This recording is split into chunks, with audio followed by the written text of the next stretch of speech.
Hello, welcome to Đồng Nai Radio and Television Station. Here comes the news today.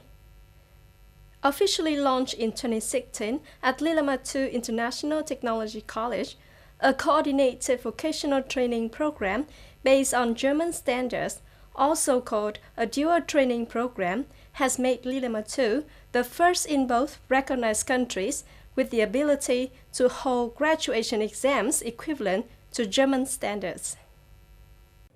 From the 9th November 2019, Lillehammer 2 International Technology College held a graduation exam for 80 students of pilot vocational training classes in 4 occupations: metal cutting, CNC, construction mechanics, mechatronics, and industrial electronics. After graduation, students are granted 2 vocational degrees, 1 degree in accordance with the Vietnam Vocational Education Law and 1 vocational degree according to German standards. Remarkably, the joint training program has the participation of the business from the beginning, so students will easily get to work right after graduation without having to retrain. Lillehammer has been supported by the German government from 2011 to the present. In particular, the school is invested equipment, training programs, teachers, quality assurance system being in accordance with German standards. The school certification of organizing a graduation exam equivalent to German standards will be an important factor for the school to improve the training quality according to national standards. In fact, it contributes to improving the quality of vocational training in the national vocational education system. In the first 10 days of November, the price of the Robusta and Arabica increased compared to that in October. In Vietnam, coffee production has begun but is more in scale. At present, harvest of Robusta coffee takes place rather slowly due to unfavorable weather. Forecasts of Robusta coffee production in the crop in 2019-2020 will decrease due to uneven ground, small seeds.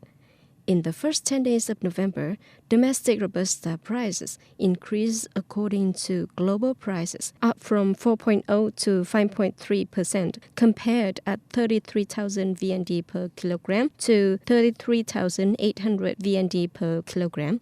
At the warehouses around Ho Chi Minh City, the price of Robusta coffee is at 35,000 VND per kilogram. Speaker Nancy Pelosi sharpened the focus of Democrats' impeachment case against President Trump on Thursday, accusing the president of committing bribery when he withheld vital military assistance from Ukraine. At the same time, he was seeking its commitment to publicly investigate his political rivals. The devastating testimony corroborated evidence of bribery uncovered in the inquiry that the president abused power, Ms. Pelosi said, and violated his oath by threatening to withhold military aid at a White House meeting in exchange for an investigation into a political rival. Ms. Pelosi appeared to be instating some new messaging by referring to Mr. Trump's apparent demands for political investigations as bribery rather than quid pro quo, a term that has been used by Democrats to describe the president's dealings with Ukraine. Americans were following the first public hearing in Trump's impeachment investigation on television. 2 witnesses, former U.S. Ambassador to Ukraine Bill Taylor and Deputy Assistant Secretary of State George Kent, revealed some new details related to Trump's urging Ukraine President Volodymyr Zelensky to investigate former Vice President Joe Biden, Trump's rival in the race to the White House in 2020. However, experts say the witnesses on live broadcast did not help prove Mr. Trump deserves impeachment, making this a failed day of the Democratic Party. The European Commission is launching infringement proceedings against the UK for its failure to nominate a candidate for EU Commissioner. London was in breach of its EU treaty obligations, the Commission said. An EU statement said they had sent an official notice to the United Kingdom about violating its obligations under the EU treaty because it did not nominate a commissioner for the new EC. The move began a lengthy process involving several EC warnings and could eventually lead to UK being sued in the highest EU court for false compliance. The EC allows Britain until November 22nd to respond. EC-elected President Ursula von der Leyen has twice written to British Prime Minister Boris Johnson, urging him to nominate a UK commissioner in the EU.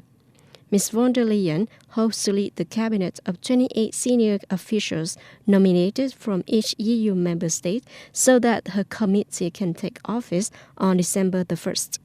However, after many delays, the UK informed the EU that it could not nominate a British commissioner to the EC cabinet before the UK general election on 12 December.